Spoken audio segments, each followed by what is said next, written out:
ज्यांना वर्षानुवर्ष सांगितले की तुमची कामं आहेत ना ती अत्यंत गौण आहेत, फालतू आहेत, हलकी आहेत, अशा व्यवस्थेला संत सांगतात की नाही, तुमचं काम महत्त्वाचं आहे. पांडुरंग पण हीच कामं करतोय. डॉक्टर बाबासाहेब आंबेडकरांनी आपली जी वर्तमानपत्र सुरू केली त्या वर्तमानपत्राची ब्रीदवाक्य म्हणून तुकोबारायांचं आणि ज्ञानोबांची ओवी अशी वापरलेली आहे. पंढरपुरात जन्मलेला शिंप्याचा मुलगा शीख धर्माचा पाया रचतो. येशूला पर्याय म्हणून काय आहे जागतिक लेवलवर माझ्याकडे महाराष्ट्राच्या भूमीत, तर तुकोबारायांकडे. जर मी कोणाच्याही बाबतीत द्वेषाचा विचार करत असेल तर तिथे धर्म असू शकत नाही. म्हणजे संतांनी काय केलं असेल तर खरं तर लोकांच्या भावना दुखवायचंच काम केलं आहे आयुष्यभर.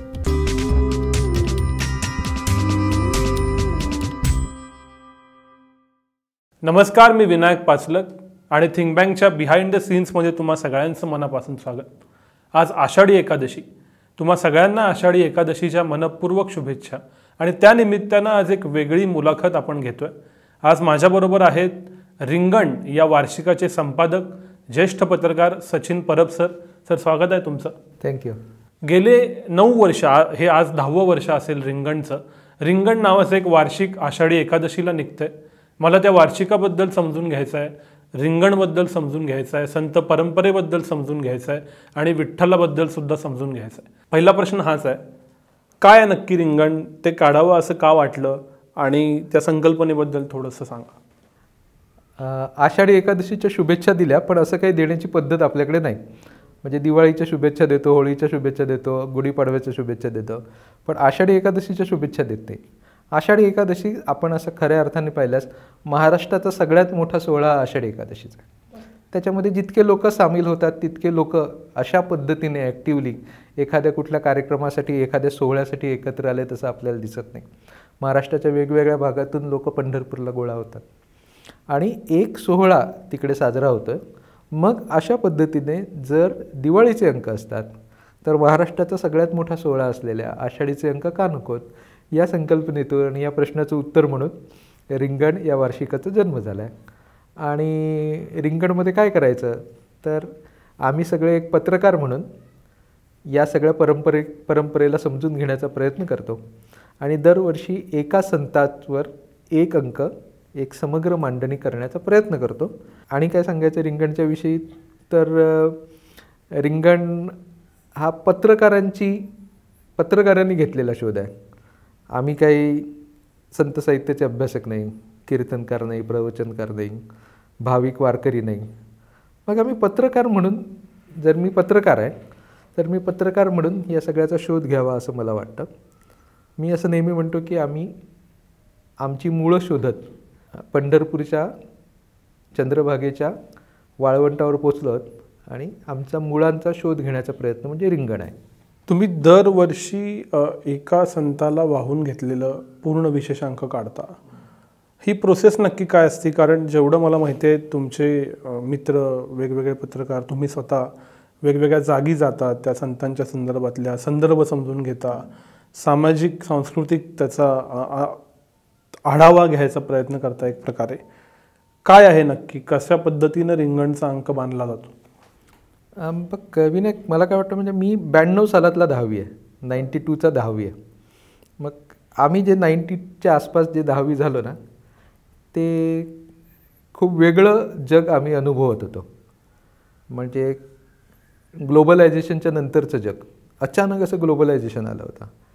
म्हणजे लहानपणापासून हातामध्ये साधारणतः एकाच पद्धतीचं पेन आम्हाला माहीत होतं, एका पद्धतीचं बॉलपेन टिक टिक करणारं आणि एक शाईचं पेन, एवढंच माहीत होतं. आणि अचानक असं 10वीला जातो आहे आम्ही आणि तोपर्यंत रेनॉल्ड्सपासून अशी 10-15 पेन आलेली आहेत समोर. एखादं चॉकलेट विकत घ्यायचं झालं तर एकच कॅडबरी, आणि ते पण आपल्या आवाक्याच्या बाहेरचं कॅडबरी असायचं. आणि अचानक भरपूर चॉकलेट्स आलेली आहेत. आणि हे काहीतरी अचानक झालेले बदल होते. एखादं चॅनल टी व्हीवर काही तासांपुरतं मराठी दिसत होतं आणि अचानक चॅनल टी व्हीवर मावणार नाहीत इतकी चॅनल्स यायला सुरुवात झाली होती. तेच पेपर्सच्या बाबतीत होतं आणि ते सगळ्याच बाबतीत होतं, करिअर्सच्या बाबतीत होतं. तोपर्यंत ठराविक साच्यातली 30 करिअर्स होती. एकदम सगळं जगणंच बदलत गेलं होतं. आणि मग तो काळ आहे ना तो गोंधळून टाकणारा होता खूप, की इतक्या वेगाने ते ग्लोबलायझेशन आलेलं होतं. मीडिया इतक्या वेगाने आपटायला लागला होता अंगावर की काय कळत नव्हतं. आणि मग आपण नेमके कोण आहोत त्याचा शोध घेण्याचा स्वाभाविक प्रयत्न एक पिढी आम्ही सगळेजण करत होतो असं मला वाटतं. म्हणजे काय आहे की संतांवरचे किंवा वारकरी विषयांवरची सिनेमे आपल्याला काय आठवतात ते संत ज्ञानेश्वर, संत तुकाराम आणि अगदीच झाला महार पंढरीनाथ किंवा एखादा त्याच्यानंतर मधल्या काळात आलेला कुठला तरी काय असा कुठला तरी एखादा सिनेमा. मग नंतर आत्ता आपण गेल्या काही वर्षामध्ये बघतो तर अचानक असे 10, 15, 20 सिनेमे दिसतात आपल्याला. म्हणजे त्याच्यामध्ये माऊलीसारखा सिनेमा असेल, त्याच्यामध्ये एलिझाबेथ एकादशी असेल, त्याच्यामध्ये रिंगण असेल, त्याच्यामध्ये तुकाराम असेल. तुकारामाचा शोध जवळपास 80-90 वर्षाच्या नंतर एखाद्या सिनेमामधून मांडण्यात आला. त्याच्याचबरोबर नाटकं आली, सिनेमे आले, नाटक आलं, एकांकिका आल्या, त्याच्यानंतर डॉक्युमेंटरीज आल्या, कितीतरी डॉक्युमेंटरीज. आमचे एक मित्र मंदार भारदे त्यांनी एक डॉक्युमेंटरी बनवली होती. त्याला इतके प्रयत्न करावे लागले होते आणि त्याच्यानंतर आता दर वारीला एक 4-5 डॉक्युमेंटरीज मुलं करत असतात. फोटोग्राफीमध्ये दिसतं, गझलांमध्ये दिसतं, गाण्यांमध्ये दिसतं. पूर्वी एखादा कुठेतरी कार्यक्रम व्हायचा आषाढी एकादशीचा, आता पेपरचं पूर्ण पान भरलेले असतात एवढे कार्यक्रम आषाढीच्या गायनाचे असतात. एखादं पोस्टर कुठेतरी एखाद्या शहराच्या मध्यभागी लागलेलं असायचं, आता पूर्णच्या पूर्ण सगळे चौक भरलेले असतात आषाढी एकादशीच्या शुभेच्छा देणारे.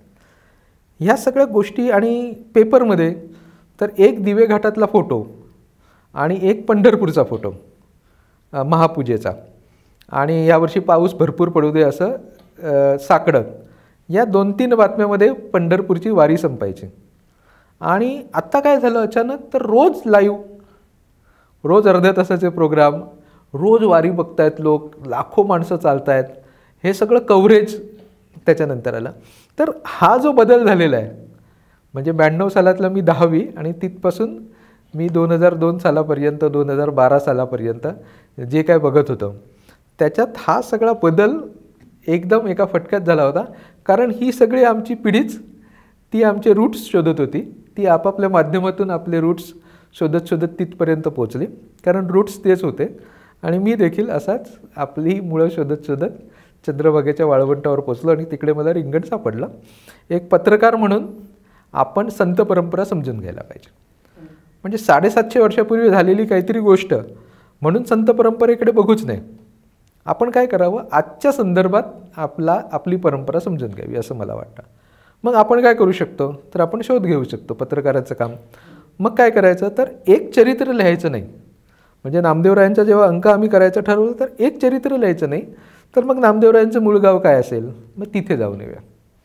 मग नामदेवरायांचं जन्मगाव काय असेल, नामदेवरायांची कर्मभूमी काय असेल, मग नामदेवराय कुठे कुठे गेले, तर मग महाराष्ट्रात त्याची पाऊलखुणा कुठल्या कुठल्या ठिकाणी आहेत.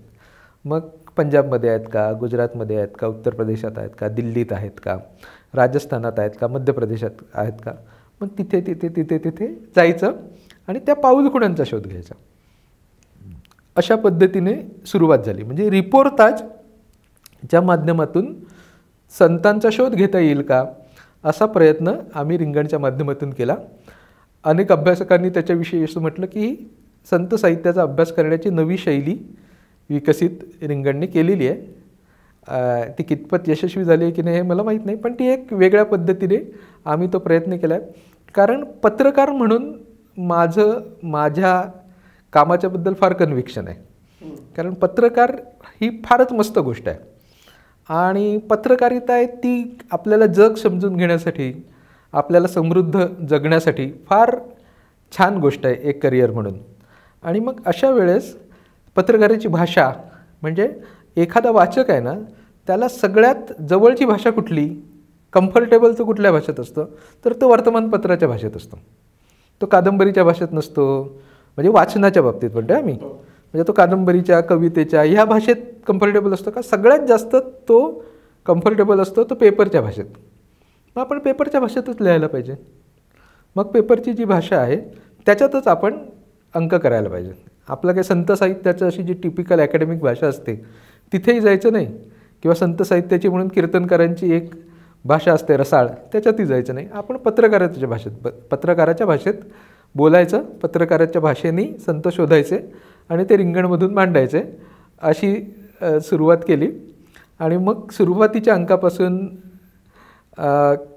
सदानंद मोरे सर असतील, अभय टिळक सर असतील, नेमाडे सर असतील, रंगनाथ पठारे सर असतील किंवा रंगनाथ तिवारी सर असतील, अशी या क्षेत्रातली जी ज्येष्ठ मंडळी होती त्यांचं मार्गदर्शनही लाभलं. ती माणसं लिहिती राहिली. नव्या पिढीचे जे अभ्यासक होते त्याच्यामध्ये श्यामसुंदर सोनर आहेत, नंदन रहाणे आहेत, ही नव्या पिढीची अभ्यासक मंडळी लिहित होती. माझ्याबरोबरची पत्रकार मंडळी, माझ्या नंतरची पत्रकार मंडळी आणि आता अगदीच तरुण असलेली 20-22 वर्षाची माझ्या सोबतची असलेली पत्रकार मंडळी आहेत, ती ह्या सगळा शोध घेत आहेत. पहिलं 2012 साली संत नामदेवरायांचा अंक आला. 13 साली पैसे नव्हते म्हणून काही अंक काढू शकलो नाही. 14 साली चोखोबारायांचा अंक आला, संत चोखामेळा. 15 साली संत जनाबाई, 16 साली संत निवृत्तीनाथ, 17 साली संत विसोबा खेचर, 18 साली संत गोरा कुंभार, 19 साली संत सावतामाळी, 20 साली संत सोपानदेव, 21 साली संत नरहरी सोनार आणि 22 साली संत मुक्ताबाई, असे 9 अंक झाले. हा 10वा अंक यावर्षी आज सकाळी प्रकाशित झालेला. रिंगणचा तर प्रवास समजला, तो आपल्या मुलाखतीच्या ओघात पुढेही येत जाईल. पण मला एका इंटरेस्टिंग मुद्द्याकडे यायचं. तुम्ही 92 साली 10वी झालात आणि 20 वर्षात बदलतं जग बघितलं. मी तर 2008 साली 10वी झालो. माझ्या शाळेत असल्यापासून आषाढी हा एक सोहळा म्हणून येतो. आधी त्या दिवशी ते विठ्ठलाच्या वेशात कोणीतरी येतं, वारी निघती छोटी, पालखी, दिंडी निघती.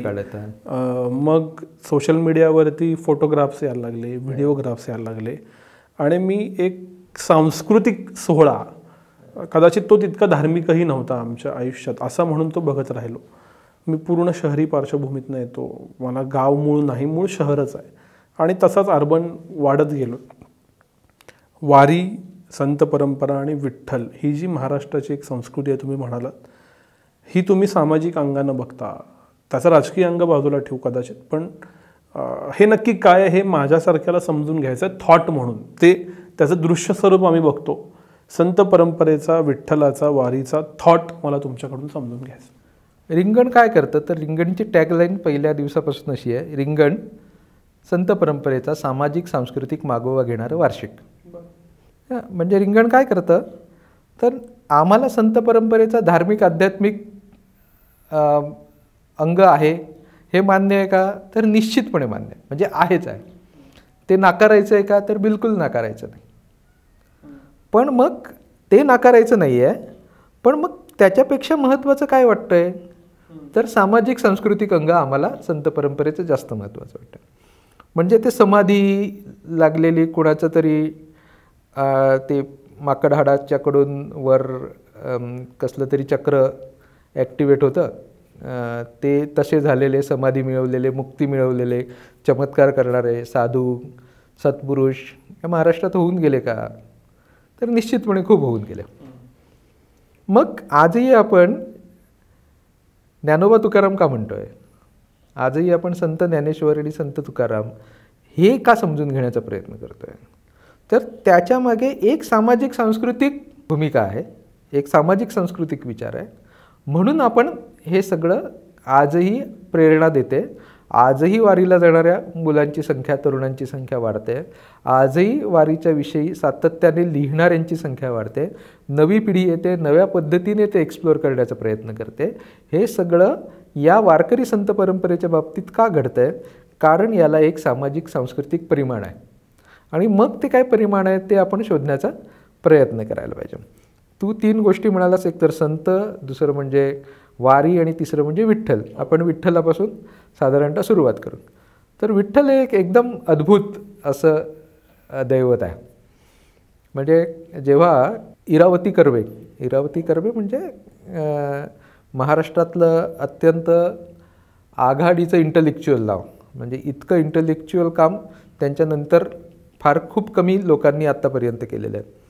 इरावती कर्वे तू म्हणालास तशाच पद्धतीने पूर्ण शहरी वातावरणात वाढलेल्या, अत्यंत इंटलेक्च्युअल घरामध्ये, कुटुंबामध्ये वाढलेल्या इरावतीबाई जेव्हा वारी करतात आणि मग त्याच्यानंतरची त्यांची अनुभूती ही असते की विठ्ठल हा माझा बॉयफ्रेंड आहे. म्हणजे जी मंडळी संत जनाबाई 750 वर्षापूर्वी ज्याला सखा म्हणत होती त्यालाच नव्या भाषेमध्ये इरावतीबाई बॉयफ्रेंड म्हणतात. मग ही अनुभूती कशी काय मिळते आहे, ही गोष्ट काहीतरी वेगळी आहे. आणि हा जो देव आहे त्या देवाकडे ना काही म्हणजे 4 डोकी 4 हात असं काही नाही. या देवाचं वैशिष्ट्य म्हणजे त्याच्याकडे शस्त्रही नाही. म्हणजे एक दांडका आहे, पण तो गाई गुरं चारण्यासाठीचा एक दांडका आहे, पण तो काही कोणाला दिसत पण नाही. तर मग हा देव असा आहे की ज्याच्याकडे एक शस्त्र नाही. हा देव असा आहे की जो कुठल्या नवसाला पावत नाही. म्हणजे तो माऊली पिक्चरमध्ये असं आहे की ती आई असते त्याची, ती नवस बोलते आणि मग तिला 2 मुलं होतात की मी तुझ्यासाठी मुलगा सोडेन असं. तर आजपर्यंत असं कधी काही घडलेलं नाही. म्हणजे त्या पिक्चरने विठ्ठलाला बालाजी बनवलं, म्हणजे जो नवसाला बिवसाला पावतो, आणि असं काही मुलं बिलं सोडून देण्याची तर काही पद्धतच नाही. तर अशा पद्धतीची कुठलीही गोष्ट नाही की कुठलाही नवसाला पावत नाही, कुठल्याही पद्धतीने तो कोपत नाही. म्हणजे हे केलं तर तुम्हाला हा कोपेल, देव कोपेल असं काही होणार नाही. म्हणजे तुम्ही नॉनव्हेज खाऊन गेलात तिकडे तर तो तुम्हाला कोपेल, असं जे काही डोक्यात असतं लोकांच्या, तसले काहीच प्रकार, कुठल्याच गोष्टी डूज अँड डोंट्स ह्या पांडुरंगाशी जोडलेल्या नाहीत. मग हा जो पांडुरंग आहे तो सगळ्यापेक्षा वेगळा आहे. संतांनी त्याचं वर्णन खूप वेगवेगळ्या पद्धतीने केलेलं आहे. म्हणजे कशाच्यापेक्षा वेगळा आहे संत हा पांडुरंग आहे, विठ्ठल आहे तो. आणि मग तो विठ्ठल काय आहे, तर हा विठ्ठल अशा इथे कुठलंच कर्मकांड होत नाही. म्हणजे तुम्ही कुठलं यज्ञ करा, तुम्ही कुठली पूजा करा, कुठली होमहवन करा, अशातलाही भाग नाही.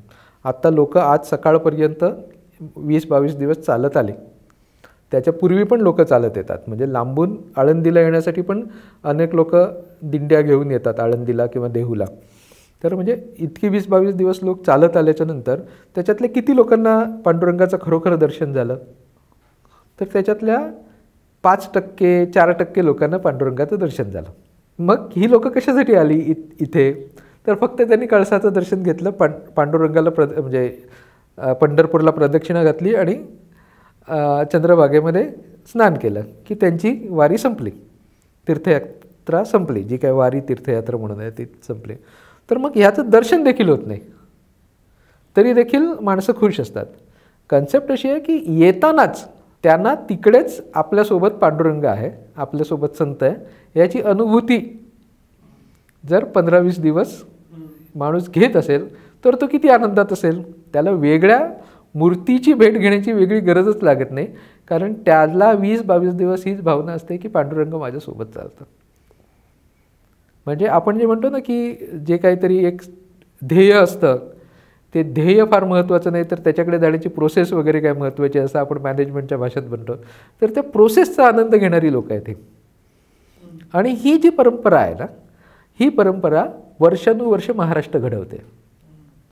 म्हणजे महाराष्ट्राची सांस्कृतिक परंपरा काय आहे, तर आज आपण एक 100 वर्षापूर्वीचे साहित्यिक, म्हणजे आपण समजा साहित्य सम्राट नचिम केळकर, कारण मी एक येता येता बोर्ड वाचून आलो म्हणून माझ्या लक्षात राहिलं, तर साहित्य सम्राट नचिम केळकर. तर साहित्य सम्राट असं नचिम केळकरांचं फार मोठं योगदान आहे मराठीला, त्याच्याबद्दल काही वाद नाही. पण त्यांचं काय आज आपल्याला माहिती आहे, त्यांच्या कुठला लेख माहिती आहे, त्यांची कुठली कादंबरी माहिती आहे, काय माहिती आहे आपल्याला आज, तर माझ्यासारख्या बऱ्या वाचणाऱ्या माणसालाही काही माहीत नाही. तर बाकी कोणाला, म्हणजे मी असं म्हणतो की इतर तर काही माहीत असण्याचे काही कारणच नाही. मग ही 100 वर्षापूर्वीची, 60 वर्षापूर्वीची, 50 वर्षापूर्वीची, 20 वर्षापूर्वीची साहित्यातली माणसं ही सगळी संपून जातात आणि 700 वर्षांपूर्वीचे नामदेवराय, ज्ञानेश्वर किंवा 350 वर्षांपूर्वीचे तुकोबाराय आपल्याला लक्षात राहतात, एकनाथ बाबा लक्षात राहतात. हे सगळं काय आहे हे आपण समजून घ्यायला पाहिजे असं मला वाटतं. आणि ही जी मुख्य सांस्कृतिक परंपरा आहे ती सगळ्याशी जोडलेली आहे. म्हणजे आज आपल्याला आश्चर्य वाटते की प्रार्थना समाज आहे, म्हणजे महाराष्ट्राची जी आधुनिक काळातली जी प्रबोधन जो इतिहास म्हणजे सुधारणांचा इतिहास महाराष्ट्राचं वैशिष्ट्य आपण समजून घेण्याचा प्रयत्न केला तर महाराष्ट्रात एक प्रबोधनाची परंपरा चालली, महाराष्ट्रात एक सुधारणेची परंपरा चालली. या सगळ्या सुधारणेच्या चळवळीच्या पायाशी परत संत परंपरा आहे. म्हणजे प्रार्थना समाज आहे तर प्रार्थना समाज डॉक्टर सदानंद मोरे यांनी तुकाराम दर्शन या महाग्रंथात ती सविस्तरपणे मांडलेली आहे. तर त्याच्यामध्ये असं आहे की प्रार्थना समाज आहे तर प्रार्थना समाज न्यायमूर्ती रानडेंनी सुरू केलेला होता. तर न्यायमूर्ती रानडेंनी कोण समोर ठेवला, आदर्श तत्ववेत्ता म्हणून कोण समोर ठेवला, तर त्यांच्यासमोर तुकोबारायच होते. त्यांनी तुकोबाराय घेऊन याच पुण्यामध्ये एकटे न्यायमूर्ती रानडे नाही तर भांडारकरांसारखी मोठी माणसं एकमेकांशी जेव्हा चर्चा करत होती ती तुकोबांचा एक एक अभंग घेऊन चर्चा करत होती. आणि त्यांनी त्या काळामध्ये माझ्या दृष्टीने येशूला पर्याय म्हणून काय आहे जागतिक लेवलवर माझ्याकडे महाराष्ट्राच्या भूमीत, तर तुकोबाराय आणल्यात. मग त्यांची निष्ठाच एवढी जबरदस्त आहे की त्यांचं घरामध्ये एखादा माणूस गेल्याच्या नंतर, निधन पावल्याच्या नंतर कुठलेही क्रियाकर्म न करता फक्त ती जी राख आहे ती भंडारा डोंगरावर, देहूमध्ये किंवा भामचंद्रावर आजही देऊन टाकणारी निष्ठावान माणसं या प्रार्थना समाजाने उभी केलेली आहेत. प्रार्थना समाज कोल्हापूर न्यायमूर्ती रानडेंवरचा प्रभाव हा आजरेकर फडाचा प्रभाव होता असं सदानंद मोरे सरांनी म्हणून ठेवलेलं आहे. त्याच्यामुळे ही सगळी परंपरा जोडलेली आहे. म्हणजे एक प्रार्थना समाज झाला, सत्यशोधक समाज, तर ज्योतिबा फुलेंच्या, महात्मा ज्योतिबा फुलेंच्या सोबत असणारी जितकी सत्यशोधक मंडळी आहेत ती सगळीच्या सगळी पिढीजात वारकरी घरातली आहेत, पिढीजात वारकरी घरातली आहेत. हे कसं काय होतं? ते तुकारामांची गाथा आणि कबीराचा ग्रंथ, बीजक ग्रंथ घेऊन चर्चा करतायत. हे कसं काय होतं? कारण ही परंपरा आलेली आहे. त्याच्यानंतरच्या ज्या कुठल्या परंपरा म्हणजे दादोबा पांडुरंगाची परमहंस सभा आहे त्याच्यावरचा तुकोबारायांचा प्रभाव आहे. इथपासून ते आत्तापर्यंत म्हणजे डॉक्टर बाबासाहेब आंबेडकरांनी आपली जी वर्तमानपत्रं सुरू केली त्या वर्तमानपत्राची ब्रीदवाक्य म्हणून तुकोबारायांचं आणि ज्ञानोबांची ओवी अशी वापरलेली आहे डॉक्टर बाबासाहेब आंबेडकरांनी. बाबासाहेब म्हणायचे की आज संतांचा अभ्यास माझा जितका आहे तितका महाराष्ट्रात फार कमी माणसांचा आहे आणि तो मोठाच अनुबंध आहे. म्हणजे बाबासाहेबांशी जोडलेला तर वारकरी संप्रदायाचा मोठाच अनुबंध आहे. कारण बाबासाहेब मुळात एका कबीरपंथी घरातले होते आणि कबीर हा महाराष्ट्रासाठी किंवा वारकरी परंपरेसाठी वारकरीच आहे.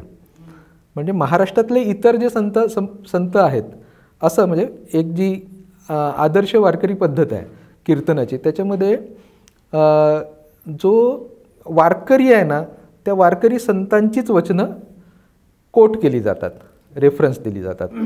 कारण आपल्या विचाराचा आहे ना त्याचाच रेफरन्स द्यायचा, कारण आपल्या विचारांचीच मांडणी करायची. तर त्याच्यामध्ये महाराष्ट्रातले जे इतर संत आहेत म्हणजे उदाहरणार्थ रामदास स्वामी आहेत तर त्यांचं कोटेशन वापरलं जात नाही. म्हणजे इतक्या जवळच्या पण 2500 किलोमीटर दूरवरच्या कबीराचं कोटेशन मात्र वापरलं जातं. मीरेचं कोटेशन वापरता येऊ शकतं, रोहिदासांचं कोटेशन वापरता येऊ शकतं. हे असं का घडतं आहे हे आपण समजून घ्यायला पाहिजे. कारण त्याच्यामागचं सामाजिक सांस्कृतिक एक त्याच्यामागची जी भूमिका आहे ती मला वाटतं की जोडलेली आहे आणि ही फार इंटरेस्टिंग आहे. ही खरी ग्लोबल आहे, ही एका अर्थाने खरी सेक्युलर आहे आणि त्याच वेळेस ती खऱ्या अर्थाने धार्मिक आहे. तुम्ही दोन ज्याला रूढार्थानं विरुद्धार्थी शब्द मानले जातात अशा शब्दांचा उल्लेख केला, धार्मिक आणि सेक्युलर. एक तर त्याच्याविषयी तर अधिक सांगा हा मुद्दा. तुम्ही तसं कॉन्टेम्पररी 20व्या शतकातल्या गोष्टींविषयी बोललात पण मला थोडा अधिक मुळात पण जायचं आहे. मूळ 700 वर्षाची जी परंपरा असेल ती का आली, ती आजही रिलेव्हंट राहती? कारण कुठल्याही गोष्टीचं काळ हे उत्तर असतं त्याचं रिलेव्हंट आणि त्याचं एकूण ताकद ठरवण्याचं. असं काय आहे त्याच्यामध्ये? ती सामाजिक क्रांती होती का नक्की काय होतं मला सांगा. म्हणजे काय आहे, संतांनी चमत्कार केले का? तर मला तर वाटतं संत हेच चमत्कार होते. म्हणजे संतांनी चमत्कार केले का वगैरे त्याच्या चर्चा आपण करत राहू. मला काय त्याच्यात इंटरेस्ट नाही. मला ह्याच्यात इंटरेस्ट वाटतो की तू अवघा रंग एक झाला रंगी रंगला श्रीरंग हे ऐकलं असेल. हो. म्हणजे किशोरीताई आमोणकरांनी गायलेलं गाणं हे आपल्याला माहिती आहे. ते ऐकता ऐकता मी जेव्हा त्याचा शेवट आला ना तेव्हा माझ्या अंगावर काटा उभा राहिला. त्याच्यात असं शेवट आहे की म्हणे चोखियाची महारी. त्याचं जे स्वतःची नाममुद्रा म्हणजे स्वतःचं जे नाव शेवटी येतं म्हणजे तू का म्हणे नामा म्हणे तसं, तर शेवटी काय आलं म्हणे चोखियाची महारी. म्हणजे हे अवघा रंग एक झाला रंगी रंगला श्रीरंग हा अभंग 750 वर्षापूर्वी चोख्याची महारी म्हणजे संत चोखामेळा महाराजांच्या पत्नी संत सोयराबाई महाराज यांनी लिहिलेला आहे. तर मग 750 वर्षापूर्वी एक महिला म्हणजे नाशिकमध्ये जेव्हा साहित्य संमेलन झालं होतं तेव्हा त्याच्या उद्घाटनाला जावेद अख्तर म्हणाले होते की मला माहीत नाही 750 वर्षांपूर्वी कुठली महिला ही युरोपमध्ये काही लिहित होती, हे मला माहीत नव्हतं. मला माहीत नाही आहे की आजही मला माहीत नाही आहे की युरोपमध्ये कोण 750 वर्षापूर्वी एखादी महिला काही लिहित होती. पण ज्ञानदेवांची बहीण मुक्ताबाई या मात्र 750 वर्षापूर्वी लिहित होत्या आणि ते फार दर्जेदार होतं. त्याच्यामुळे ते किती महत्त्वाचं आहे हे समजून घ्या असं जावेद अख्तरांनी आपल्याला सांगितलं होतं. तर मला हेच म्हणायचं आहे की 750 वर्षांपूर्वी एक महिला, ती कोण महिला तर ती दलित महिला, अस्पृश्य महिला, की जिला शिक्षणाचा अधिकार तर सोडूनच द्या, ज्याला माणूस म्हणून जगण्याचा अधिकार देखील नाकारलेला आहे. आणि अशी एक अस्पृश्य महिला 750 वर्षापूर्वी अवघा रंग एक झाला रंगी रंगला श्रीरंग असा एक अभंग नाही आहे. आपल्याकडे असे जवळपास 60-65 अभंग आहेत जे तितक्याच ताकदीचे आहेत. म्हणजे तुम्ही विटाळ काय करता, प्रत्येक जन्म हा विटाळूनच होतो, मग तुम्ही विटाळ कुठून करता असा प्रश्न, एका अर्थाने वैज्ञानिक भूमिका असलेला प्रश्न ही चोखियाची महारी विचारते. हे किती अद्भुत आहे. शिंप्याचा मुलगा संत नामदेवराय पंढरपुरात जन्मलेला. पंढरपूर त्या काळात काही असं मोठं तीर्थक्षेत्र आहे की जिथे काय चर्चा होत आहेत वगैरे अशातला काही भाग नाही. एक पंढरपुरात जन्मलेला शिंप्याचा मुलगा शीख धर्माचा पाया रचतो. पंजाबमध्ये जाऊन शीख धर्माचा पाया रचतो हे आपण नाही म्हणत, हे शिखांचंच म्हणणं आहे. म्हणजे शिखांचे धर्मगुरू गुरु रामदास असं म्हणतात, नामे नारायण नाही भेद. आमच्यासाठी नारायण म्हणजे देव आणि नामदेव याच्यातमध्ये काही फरक नाही असं कोण म्हणतं आहे तर शीख धर्मगुरू म्हणतात. 61 पदं आहेत नामदेवरायांची गुरु ग्रंथ साहेबात. नानकांच्या अगोदरच्या इतर कोणत्याही व्यक्तीची सगळ्यात जास्त पदं ही त्यांची आहेत. नामदेवराय कबीरांवर प्रभाव टाकतात. म्हणजे मुळात उत्तरेतल्या संत मताची किंवा भक्ती परंपरेची सुरुवातच नामदेवरायांपासून झाली. म्हणजे जेव्हा संत परंपरेचा इतिहास मांडला जातो तो आत्ता गेल्या काही वर्षांपूर्वीपर्यंत म्हणजे काही दशकांपूर्वीपर्यंत कबीरांपासून मांडला जात होता. पण जेव्हा नामदेवरायांची जवळपास 250च्या आसपास पदं हिंदी पदं उपलब्ध झाली आणि त्यांचा प्रभाव लक्षात आला त्याच्यामुळे ते जुनं करण्यात आलं. जेव्हा परिचयी नावाचं एक काव्य प्रकार हा हिंदीमध्ये रूढ आहे म्हणजे जुन्या हिंदीमध्ये, तर एकेका माणसाची परिचयी एकेका संताचा परिचय करणारी रचना. तर त्या परिचयात सगळ्यात जुना परिचय कोणाचा आहे तर नामदेवरायांचाच आहे. म्हणजे प्राचीन काळांपासून अनंतदासापासून जी काही परिचयी लिहिण्याची पद्धत उत्तर भारतामध्ये होती जी नंतर नाभादासाने लिहिली आणि त्याचा मग महिपती बुवांनी भक्तिविजय आपल्याकडे लिहिलं, भक्तविजय आपल्याकडे लिहिलं. तर मग ती परंपराही कुठून सुरू होते तर नामदेवरायांपासून होते. म्हणजे नामदेवरायांपासूनच हिंदी उत्तरेतली पूर्णच्या पूर्ण परंपरा. म्हणून कबीर नामदेवरायांचा उल्लेख करतात अत्यंत श्रद्धेने, मीराबाई नामदेवरायांचा उल्लेख करतात, दादू दयाळ नामदेवरायांचा उल्लेख करतात, रोहिदास नामदेवरायांचा उल्लेख करतात, नानक नामदेवरायांचा उल्लेख करतात, नरसी मेहता गुजरातचे आद्य कवी ते नामदेवरायांचा उल्लेख करतात. हे असं का होतं आहे? एवढं काम नामदेवराय महाराष्ट्रामध्ये करतात आणि देशाच्या पातळीवर पण करतात. भारताची जवळपास 5 वेळा प्रदक्षिणा केलेली आहे त्यांनी, फिरलेले आहेत. उत्तरेमध्ये जसा प्रभाव आहे तसा दक्षिणेमध्ये पण प्रभाव आहे. की महाराष्ट्राच्या बाहेर जितकी विठ्ठल मंदिरं नाहीत त्याच्यापेक्षा जास्त नामदेवांची मंदिरं महाराष्ट्राच्या बाहेर आहेत. महाराष्ट्राच्या बाहेर फक्त राजस्थानमध्ये 501 मंदिरं असतील. म्हणजे आपल्याला असं वाटतं की फक्त पंजाबमध्ये प्रभाव आहे. म्हणजे नामदेवराय फिरत फिरत ज्यांनी वेगवेगळ्या पद्धतीच्या रचना केल्या त्याच्यात राजस्थानी भाषेचा प्रभाव असलेला हे आहे, गुजराती भाषेचा प्रभाव, खडी भाषेचा प्रभाव असलेला. आणि मग तिथे जाऊनही ते विठ्ठलाच्याच गोष्टी सांगतायत. तिथे जाऊनही ते इथे ज्या पद्धतीची विचार त्यांनी सांगितलेले आहेत तशाच पद्धतीचा विचार सांगतात, समतेचाच विचार सांगतात, चातुर्वर्ण्याचा विरोध करण्याचाच विचार सांगतात, जातीभेदाला विरोध करण्याचाच विचार सांगतात, भेदाभेद भ्रम अमंगळ ही जी परंपरेची एक टॅगलाईन आपल्याला म्हणायला पाहिजे, तोच विचार नामदेवराय सगळीकडे तेच सांगतात. आणि मग तोच विचार पुढे घेऊन शीख धर्म उदयाला आलेला आहे. आणि मग तो शीख धर्म जेव्हा जेव्हा जगभरामध्ये कोणीही माणूस हा गुरु ग्रंथसाहेबाच्या समोर वंदन करत असेल तेव्हा तो आपल्या नामदेवरायांना वंदन करतो, हे आपण लक्षात ठेवायला पाहिजे. गोविंद नामदेव नावाचे एक नट आहेत, आपल्याला माहिती आहे, अभिनेते आहेत, खूप सिनेमांमध्ये काम करत असतात. आम्ही त्यांना विचारलं हे नामदेव काय आहे, तर मला म्हणजे तुमच्या वडिलांचं वगैरे नाव आहे का, ते म्हणाले नाही, हा तुमचाच नामदेव आहे, आमचं आडनाव नामदेव आहे. आणि मग लक्षात आलं की मध्य प्रदेशामधले आहेत ते. तर मग असे मध्य प्रदेशामध्ये 1-2 नाही तर लाखो लोक आहेत. आणि फक्त मध्य प्रदेशात नाही तर उत्तर प्रदेशापासून सगळे हिंदी बेल्टमध्ये नामदेव आडनाव लावणारे लाखो लोक आहेत, जे आपलं आडनाव नामदेव लावतात आणि ते आपले पंढरपूरच्या शिंप्याच्या घरी जन्मलेले नामदेव आहेत. दक्षिण भारतामध्ये देखील आपल्या समाजाचं नाव नामदेव शिंपी लावणारे खूप लोक आहेत, तेवढेच लाखो लोक आहेत. आणि नामदेवराय आमच्याकडे येऊन गेलेत असं सांगणारे आहे. नामदेवरायांनी अभंग नावाचं जे वृत्त आहे ते प्रचलित केलं किंवा निर्माण केलं असं म्हणता येईल. नामदेवरायांनी आजची जी वारकरी कीर्तनाची इंटरॅक्टिव्ह पद्धत आहे ती इंटरेस्टिंग पद्धत डेव्हलप केली असंही म्हणता येईल. आत्ताचं जे वारकरी संगीत आहे त्याचाही पाया नामदेवरायांनी घातला असं म्हणतात. एक अत्यंत उत्तम असे संघटक नामदेवराय होते. आणि मग नामदेवरायांपासून ही सगळी परंपरा उभी राहते. ज्ञानेश्वर माऊली आहे ती, जी गोष्ट आपल्याला असं वाटतं की मराठीमधली पहिली टीका गीतेवरची ही ज्ञानेश्वरी आहे. कुठल्याही भारतीय भाषेतली, संस्कृत शिवायच्या कुठल्याही भारतीय भाषेतली पहिली टीका ही ज्ञानेश्वरी आहे गीतेवरची. म्हणजे जे काही ज्ञान जे संस्कृतमध्ये होतं ते पहिल्यांदा सर्वसामान्य लोकांपर्यंत आणण्याचं काम म्हणजे मध्ययुगीन काळामध्ये हे ज्ञानेश्वर माऊलींपासून सुरू झालेलं आहे.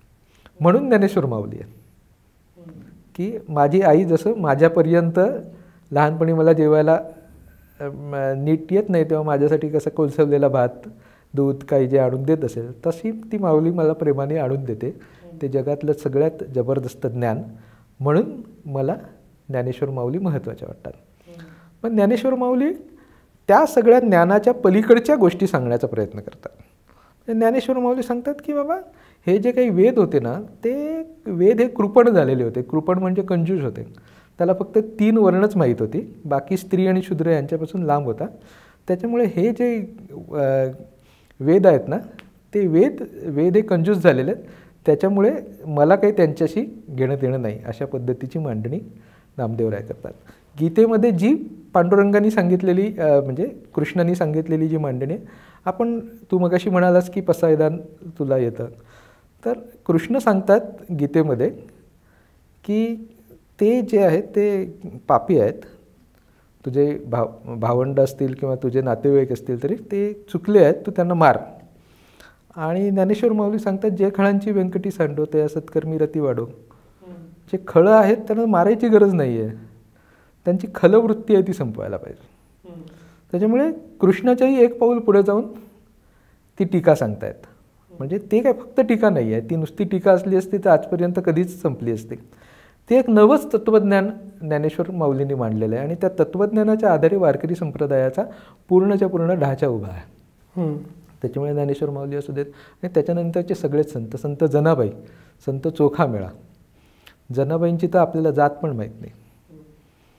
ती जनाबाई माऊली ज्या पद्धतीने त्या काळामध्ये स्त्रीवादाची मांडणी करतात ते अद्भुत आहे. डोईचा पदर आला खांद्यावर, भरल्या बाजारी जाईन मी. म्हणजे आजही त्या डोक्यावर पदर घेऊन घरामध्ये वावरणाऱ्या बायका आहेत. ती म्हणजे माझ्या डोईवरचा पदर खांद्यावर आला आणि मी भरल्या बाजारी जाईन. तुम्हाला जर काय वाटत असेल, म्हणजे मला जे काय करायचं आहे ते मी करेन, तुम्हाला जर ह्याच्यात काही प्रॉब्लेम असेल तर तुम्ही तळहातावर तेल चोळत राहा, असं जनाबाई माऊली त्या काळामध्ये सांगतात. किंवा देव खाते देव पिते देवावरी मी निजते, हे बोलायची ताकद आजही कीर्तनकार देव खाते देव पिते म्हटल्याच्या नंतर पुढचं वाक्य बोलत नाहीत. देवावरी मी निजते, हे म्हणणं म्हणजे आता ईट पेप्सी ड्रिंक पेप्सी आपण जे म्हणतो त्याच्या पलीकडच्या गोष्टी हे विठ्ठलाच्या शी बोलत आहेत. विठ्ठल त्यांचा मित्र आहे, विठ्ठल त्यांच्याशी गप्पा मारतो आहे, विठ्ठल त्यांचा सखा आहे या सगळ्यांचा. विठ्ठल या सगळ्यांना प्रत्येक कामामध्ये मदत करायला येतो. म्हणजे कसं आहे की तो जनाबाईंना कचरा काढायला लागतो, भांडी धुवायला लागतो, कपडे धुवायला लागतो, सगळं करतो. म्हणजे तो चोखोबारायांची गुरं ओढतो, म्हणजे जे अस्पृश्यांसाठी दिलेलं काम आहे ते करतो. तो रोहिदासांसंगे चामडं कमवण्याचं काम करतो. बाकीचं तर आहे, म्हणजे गोरोबा काकांच्या बरोबर तो मडकी करतो किंवा सावतोबांच्या बरोबर मळे राखतो किंवा आणखी कोणाकोणाबरोबर अशी कामं करतो. पण तो मेलेली गुरं ओढतो, तो चामडं कमवण्याचं काम करतो. तिरस्कृत समजलेलं, आत्तापर्यंत तिरस्कृत समजलं जाणारं काम, जे आजही तिरस्कृत समजलं जाणारं काम. आणि त्याच्यापेक्षा भयंकर हे सगळे रेफरन्सेस उच्च नीच काही नेणे भगवंत नावाच्या तुकोबारायांच्या अभंगामध्ये आहे. त्याच्यातला जो शेवटचा आहे, म्हणजे त्याच्यातलं सगळ्यात महत्त्वाचं आहे, त्याच्यामध्ये सजन कसाया विकू लागे मास. म्हणजे हा काय काय कामं करतो, तर ही सगळी कामं करतोच विठ्ठल, पण तो सजन कसाई नावाचे जे संत आहेत त्यांच्याबरोबर मांस विकायला पण लागतो. म्हणजे मीठ विकायला लागतं, तुकडे बिकडे करून मांडून बिंडून करतो. हे काय आहे, हे अद्भुत आहे. जे एखादा जो संप्रदाय आहे ज्याचं एक महत्त्वाचं अंग आहे शाकाहार आहे, अहिंसा आहे, त्याचा जो मुख्य दैवत आहे तो मांस विकतं. इतका सर्वसमावेशकता, इतका खुलेपणा. म्हणजे आज जेव्हा कोणीतरी काहीतरी खातं याच्यावरून आपण आपल्या शेजारी राहायला देत नाही लोकांना, हे आपल्या सगळ्यांच्या बाबतीत घडतं. तर असं असताना अशा पद्धतीची मानसिकता त्या काळामध्ये जेव्हा निर्माण होते तेव्हा ते काहीतरी वेगळं आहे, हे इतकं सोपं नाही आहे. म्हणून ते इतकी वर्ष टिकतं आहे आणि इतकी वर्ष माणसांच्या जगण्यामध्ये काहीतरी चांगुलपणा घडवतं, माणसांच्या जगण्यामध्ये काहीतरी प्रेरणा देतं, माणसांच्या जगण्यामध्ये प्रामाणिकपणा आणतात. ही इतक्या वर्षाची प्रभाव आहे तो या सगळ्या संतांनी केलेल्या कामामुळे, ते अशा या दैवतामुळे. मी एक अशी त्याच्या संदर्भातली एक थेअरी अशी मांडतो की ती चुकीची असू शकते, म्हणून मी माझं म्हणतो. मी काय माझं काय कौतुक नाही सांगत, ते चुकीची असू शकते म्हणून मी असं म्हणतो. मला काय म्हणायचं आहे की ही जी सगळी कामं आहेत ना, ही सगळी सेवेची कामं आहेत. म्हणजे त्यांनी काय केलं आहे की ह्या सगळ्या सेवेच्या कामांना महत्त्व दिलेलं आहे. म्हणजे सेवा हाच धर्म आहे अशा पद्धतीची मांडणी मग त्याच्यातून उत्क्रांत होत जाते. तर मग ही सेवा आहे ना, हे सेवा हे चातुर्वर्ण्यामध्ये कोणाचं काम आहे, तर शूद्रांचं काम आहे, सर्व्हिस. मग हे जे वारकरी संत आहेत ना, ते ना ब्राह्म तेजाबद्दल बोलतात, ना छात्र तेजाबद्दल बोलतात. या सगळ्या गोष्टींना फार निग्लेक्ट करतात ते. आणि मग कुठली गोष्ट त्यांना महत्त्वाची वाटते, तर त्यांना सेवा ही गोष्ट महत्त्वाची वाटते. आणि मग त्याला प्रतिष्ठा देण्याचं काम हा पांडुरंगाच्या मार्फत ते सगळं करतात. मग काय करतात की ज्यांना वर्षानुवर्ष सांगितले की ही तुमची कामं आहेत ना, ती अत्यंत गौण आहेत, फालतू आहेत, हलकी आहेत, त्याच्यामुळे तुम्ही असे आहात की तुम्हाला काही मिळत नाही, तुम्हाला शिक्षण मिळणार नाही, तुम्हाला ज्ञान मिळणार नाही, तुम्ही जगण्याच्या लायकीचे नाही आहात, तुम्ही गेल्या जन्मात काहीतरी म्हणजे पाप केलं म्हणून तुम्ही या जन्मात आलेला आहात, असं ज्यांचा कॉन्फिडन्स पूर्णपणे संपवलेला आहे ज्या व्यवस्थेने, अशा व्यवस्थेला संत सांगतात की नाही, तुमचं काम महत्त्वाचं आहे, कारण सेवा हाच धर्म आहे. पांडुरंग पण हीच कामं करतोय. पांडुरंग कोणाला शिकवायला जात नाही, पांडुरंग कुठे युद्ध खेळायला जात नाही ब्राह्मण आणि क्षत्रियांसारखा. तो काय करतो, तो शूद्रांची कामं करतोय आणि तो स्वतः महार बनतो. म्हणजे अशा दोन कथा आहेत. एकतर दामाजी पंतांची प्रसिद्ध कथा आहे की त्यांच्यासाठी मंगळवेढ्याला स्वतः महार बनला पांडुरंग, आणि खूप आणखी कथा आहेत म्हणजे त्याच्या संबंधातल्या आपल्याला मांडणी करण्यासाठी समजून घेता येते. तर हे जे आहे ना की ह्या लोकांना कॉन्फिडन्स दिला आहे. म्हणजे काय आहे की एवढ्या मुठभरांना जे श्रेष्ठत्व दिलं गेलं होतं व्यवस्थेने हजारो वर्ष, त्याचा जो पिरॅमिड होता ना, असा जो पिरॅमिड होता तो असा उलटा केला आणि त्यांना सांगितलं की ही जी लाखो बहुजन समाज आहे त्याची जी कामं आहेत त्याचं जे सगळं आहे ते सगळं जास्त महत्त्वाचं आहे, ते श्रेष्ठ आहे. ही सेवाच श्रेष्ठ आहे तुमची. आणि मग सगळेजण सांगू लागले की मी माझ्या कामामध्ये मला पांडुरंग सापडतो हां, की हे काम माझं महत्त्वाचं आहे. प्रत्येकाने आपल्या जातीच्या पेक्षाही आपल्या व्यवसायाचा उल्लेख फारच अभिमानाने केला आहे. म्हणजेच नामदेवरायांनी केला आहे तर नामदेवरायांनी केला आहे, चोखोबारायांनी केला आहे म्हणजे चोखोबारायांनी तर केलेलंच आहे. सावतोबा म्हणजे सावतामाळी आपल्याला काय सांगतात, कांदा मुळा भाजी अवघी विठाई माझी, लसूण मिरची कोथिंबिरी अवघा माझा हरी. म्हणजे काय म्हणतात ते, कांदा मुळा भाजी अवघी विठाई माझी, लसूण मिरची कोथिंबिरी. म्हणजे कांदा लसूण ह्या ज्या आजपर्यंत लोक आत्ताही सांगतात आपल्याला की हे खाऊ नका हे खाऊ नका याच्यात आहे, तर तोच हरी आहे तोच पांडुरंग आहे हे सावतामाळी सांगतात. आणि ह्या माझ्या सगळ्या कामामध्ये पांडुरंग आहे. मग तेच चोखोबा सांगतात, तेच गोरोबा सांगतात, तेच जनाई सांगतात, तेच सगळेजण होतात. तर सावतामाळींचाच संदर्भ आला म्हणून की स्वकर्मात व्हावे रत, स्वकर्मात व्हावे रत, स्वतःच्या कामामध्ये आनंदात मग्न व्हा, मोक्ष मिळे हातोहात. म्हणजे तुम्हाला मोक्ष जर काय हवा असेल तर फक्त स्वतःच्या कामामध्ये आनंदात मजा घ्या, त्याचा आनंद घ्या, म्हणजे तुम्हाला काय मोक्षभिक्ष काय आहे ना तो मिळेल. या मोक्षाचं पण वेगळं लफडं आहे या संतांचं. म्हणजे हे सगळे संत आहे ना मोक्ष एक प्रकारे नाकारतात. म्हणजे सगळे संत काय सांगतात की तुका म्हणे गर्भवासी सुखे घालावे आम्हासी, म्हणजे आम्हाला गर्भवासी पुन्हा पुन्हा घाल, आम्हाला काही तुझा मोक्ष नको. नामदेवरायांपासून ज्ञानोबा माऊलींपासून ते निळोबारायांपर्यंत सगळ्यांनी मोक्ष नाकारलेला आहे. आम्हाला मोक्षभिक्ष तुमचा काही नको, म्हणजे ज्याला तुम्ही सगळ्यात श्रेष्ठ समजता तो मोक्षच आम्हाला नको. त्याच्यामुळे ही जी काय मांडणी आहे ती जे काय होतं जुनं वर्षानुवर्ष चालत आलेली मांडणी, ते वेद थोर आहेत, चातुर्वर्ण्य थोर आहे, 4 पुरुषार्थ थोर आहेत, 4 आश्रम थोर आहेत, आणि मग त्याच्या आधारे एक विषमतेची मांडणी या परंपरेने केलेली होती. त्या विरोधामध्ये केलेलं एक बंड होतं जे समतेचं आग्रह करत होता, सगळ्यांनी एकत्र एका ठिकाणी जेवण्याचा आग्रह करत होता. चोखोबाराय हे अस्पृश्य समाजातले महार समाजातले होते. एक कथा आहे एकनाथरायांनी सांगितलेली की अमृत आहे ते नाचतं, अमृत नाचतं स्वर्गामध्ये, तेव्हा तो इंद्र असतो तो पांडुरंगाकडे येतो धावत धावत, अरे बाबा ह्याला परत एकदा नीट करून द्या. तेव्हा पांडुरंग सांगतात की ते चोखोबा आहेत ना त्यांचं एक बोट फक्त त्याच्यामध्ये घाल, मग ते अमृत नीट होईल. मग ते चोखोबाराय एक बोट घालतात आणि अमृत नीट होतं.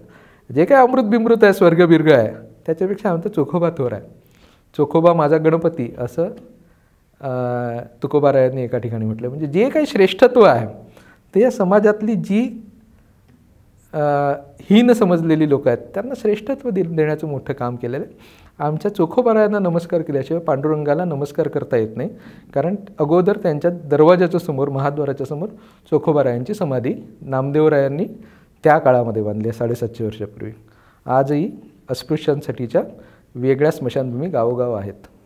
ही जी सगळी प्रस्थापित व्यवस्थेवरची जी बंडखोरी आहे विरुद्धची त्या काळातली, म्हणजे साधारणतः 12व्या-13व्या शतकापासून पुढं, याचं हिस्टॉरिकल कॉन्टेक्स्ट काय आहे, पॉलिटिक्स काय आहे, म्हणजे मला थोडंसं मी उलगडायचा प्रयत्न करतो की त्यावेळेला वेगवेगळ्या धर्मांचे धर्मप्रसारक होते, पीठं होती, बौद्ध धर्मप्रसारक होते, बाकीचेही आक्रमणं वगैरे घडत होती. तर असं काय घडलं की त्याच्यातून ही बंडखोरी जन्माला आली, आणि म्हणजे त्याचं त्या काळाचं पॉलिटिक्स काय आहे नक्की? हां, बुद्ध धम्म तोपर्यंत जवळपास संपलेला होता, म्हणजे भारतातून जवळपास तो बाहेर गेलेला होता. अशी परंपरा सांगितली जाते. इतिहासकार असं सांगतात की बुद्धांपासून सिद्ध 64 सिद्ध आले, साधारणतः तोच विचार घेऊन सिद्ध पुढे आले. त्या सिद्धांकडून नाथ परंपरा आली आणि त्या नाथांमधून वारकरी परंपरा आली. कारण मुळात ही परंपरा वारकरी परंपरा ही नाथांमधून आली आहे. निवृत्तीनाथांचे गुरु हे गहिनीनाथ, गहिनीनाथांचे गुरु गोरक्षनाथ. त्याच्यामुळे नाथ परंपरेतून वारकरी परंपरा आली आहे. त्याच्यामुळे त्या बुद्ध परंपरेतल्या ज्या महत्त्वाच्या गोष्टी होत्या त्या या परंपरेमध्ये आपल्याला दिसतात. उदाहरणार्थ काय तर स्थानिक भाषेचा आग्रह, जो पाली भाषेचा आग्रह केला होता. दुसरं काय, स्त्री पुरुषांना समान अधिकार, जातीभेदाला नकार. एका अर्थाने वेदांना वेदप्रामाण्य भगवान बुद्धांनी पूर्णपणे नाकारलं होतं, आणि वेगळ्या पद्धतीने वेदप्रामाण्याच्या पलीकडे, वेदांपेक्षाही संतांचे विचार थोर आहेत, आपण वेदांचं सार याच्यात सांगितलेलं हे महत्त्वाचं आहे. अशा पद्धतीने ते वेदप्रामाण्य नाकारलेलं आपल्याला आढळतं. त्याच्यानंतरचा महत्त्वाची गोष्ट म्हणजे कर्मकांडाला नकार. ते कर्मकांड जी काय होती, योग याग विधी येणे नव्हे सिद्धी, असं रोज वारकरी म्हणतो ज्ञानोबारायांच्या हरिपाठामध्ये. योग याग विधी येणे नव्हे सिद्धी, याच्याने काही होत नाही. वायाची उपाधी दंभधर्म, हा फक्त दंभ म्हणजे ढोंग आहे, असं ज्ञानोबाराय रोज सांगतात आणि ते रोज वारकरी म्हणतो. मग ही जी काय आहे ती या काळामध्ये आलेलं आहे. दुसरं, त्या काळातली परिस्थिती काय होती, तर त्या काळामध्ये महाराष्ट्रामध्ये रामदेवराय यादवाचं राज्य इथे होतं देवगिरीमध्ये. आणि मग तो काय करत होता, तर तो इतक्या वर्षांचं जे जवळपास 400 वर्षांचं जे काय साम्राज्य आलेलं होतं, त्याच्यामुळे त्याच्यामध्ये खूप अशी शैथिल्य आलेलं होतं, काही नवीन घडत नव्हतं. त्याचा हेमाडपंथ म्हणजे हेमाद्री पंथ नावाचा एक प्रधान होता, ज्याच्या डोक्याने तो सगळं चालत होता. त्याचं चतुर्वर्ग चिंतामणी नावाचं ग्रंथ आहे, जो दिवसाला 4 ते 5 व्रतवैकल्य सांगत होता. आणि अशा पद्धतीचं एक वातावरण इकडे निर्माण झालेलं होतं. त्याच्या विरुद्ध वेगवेगळी बंड झाली होती. त्याच्यामध्ये लिंगायतांचं बसवेश्वरांनी घडवलेलं फार महत्त्वाचं धार्मिक बंड आहे. त्याच्यानंतर महानुभावांचं म्हणजे चक्रधर स्वामींनी घडवलेलं बंड. आणि मग त्याच्यात ह्या दोन्ही बंडातून शिकून वारकऱ्यांचा एक समन्वयवादी, सगळ्यांना सोबत घेऊन जाणार असं एक बंड आपल्याला असलेलं दिसत होतं. साधारणतः त्याच काळामध्ये भारतावर आक्रमणं झाली मुस्लिम शासकांची, पण त्याच्या अगोदरपासून सुफी संत या महाराष्ट्रात आणि भारतभर आलेले आहेत. तर त्यांचं एकमेकांशी खूप चांगलं इंटरॅक्शन झालेलं दिसतं आणि त्यांची अनेक तत्त्व वारकरी संप्रदायाने आपल्यामध्ये घेतलेली दिसतात. आणि हे अशा पद्धतीचं वातावरण साधारणतः 750 वर्षांचं आहे.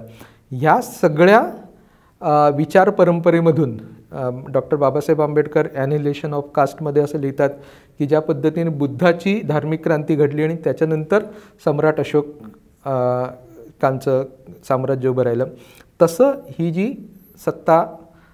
जी संतांचं कार्य झालं, वारकरी संतांचं काम झालं, त्याच्यातून छत्रपती शिवाजी महाराजांचं स्वराज्य उभं राहिलं. हीच मांडणी न्यायमूर्ती रानडेंनी केलेली आहे. त्याच्यामुळे जे छत्रपतींचं जे स्वराज्य आहे त्याची जी तत्त्वं आहेत ना, त्याच्यातलं समतेचं तत्त्व आहे, त्याच्यातलं उदारतेचं तत्त्व आहे, सर्वसामान्यांना सगळ्यांना सोबत घेण्याचं तत्त्व आहे, जी सगळ्यात निग्लेक्टेड माणसं आहेत त्यांना महत्त्व देण्याचं तत्त्व आहे. त्याची जी विचार परंपरा आहे ती वारकरी परंपरेशी मिळतीजुळती आहे. हे जे तुम्ही सांगितलं त्याचा ऐतिहासिक कॉन्टेक्स्ट, त्यातला अजून एक मला क्युरियसिटी वाढवणारा भाग असा की तो याचा कम्युनिकेशनचा भाग. तुम्ही कीर्तनाचा उल्लेख केला. शहरात जरी मी असलो तरी आमच्याकडं अंबाबाईच्या देवळात कीर्तन व्हायची, वेगवेगळ्या देवळात कीर्तन व्हायची, प्रवचन कीर्तन जे काही आहे. आणि जेव्हा तुम्ही याला बहुजन समाजाचा एक बंड असं म्हणता, त्यावेळी जे काही शिक्षणाच्या म्हणजे तात्कालिक शिक्षणाच्या पद्धती आहेत त्याच्यापासून ते लांब असणं स्वाभाविक आहे. तर अशा लोकांच्यात इतकी फिलॉसॉफी अशा पद्धतीनं घालणे म्हणजे प्रज्वलित करणे, त्याला ती पुढं नेणे, हे सगळं कसं घडलं, याचं कम्युनिकेशन अँगलकडे तुम्ही कसं बघता? प्रबोधनकार ठाकरे माझ्या आवडीचा विषय आहे. प्रबोधनकार ठाकरेंच्या आत्मचरित्रामध्ये एक उल्लेख आहे. फरक हॉर नावाचा एक ख्रिश्चन मिशनरी त्यांना भेटला आणि मग तो मिशनरी त्यांना भेटला आणि मग त्याच्याशी झालेली चर्चा त्याच्यामध्ये त्यांनी आत्मचरित्रात लिहिलेली आहे. तर मुळात प्रबोधनकार काय वारकरी संतांची फार काही अटॅच्ड होते आणि त्यांनी फार अशी त्यांच्या बाजूची मांडणी केली अशातला काही भाग नाही. पण तो फरक हॉरनी जे सांगितलेलं आहे ते फार इंटरेस्टिंग आहे. तो फरक हॉर सांगतो की मी गावागावांमध्ये फिरलेलो आहे. इकडे मी जेव्हा येशू सांगायला जात होतो तेव्हा गावातला एखादा शेतकरी आहे, तो मला जनाबाईची, ज्ञानेश्वरांची, नामदेवांची तेवढीच थोर फिलॉसॉफी माझ्या तोंडावर फेकायचा. त्याच्यामुळे मला असं वाटतं की या महाराष्ट्रातल्या माणसांना काही वेगळी फिलॉसॉफी सांगण्याची गरज नाही. इतका प्रसार या लोकांनी गावोगाव केलेला आहे. महाराष्ट्रामधली माती उगाच सुपीक झालेली नाही. महाराष्ट्रामध्येच एवढ्या मोठ्या प्रमाणात प्रबोधन का निर्माण झालं? महाराष्ट्रामध्येच का आगरकर निर्माण झाले, महाराष्ट्रामध्येच का टिळक निर्माण झाले, महाराष्ट्रामध्येच का महात्मा ज्योतिबा फुले, महाराष्ट्रामध्येच का लोकहितवादी निर्माण जातात, महाराष्ट्रामध्येच का बाबासाहेब आंबेडकर निर्माण होतात. या सगळ्या परंपरा निर्माण होतात कारण त्याची कोणीतरी पेरणी करून ठेवलेली आहे ना. हे भारताच्या इतर भागांमध्ये का नाही निर्माण होत, त्याची कारणं आपण समजून घ्यायला पाहिजेत. याच्यामध्ये सगळ्यांमध्ये ते आहे.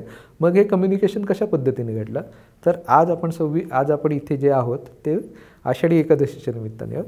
ही वारी जी काय आहे ना, ही वारी त्या कम्युनिकेशनचा एक महत्त्वाचा भाग आहे.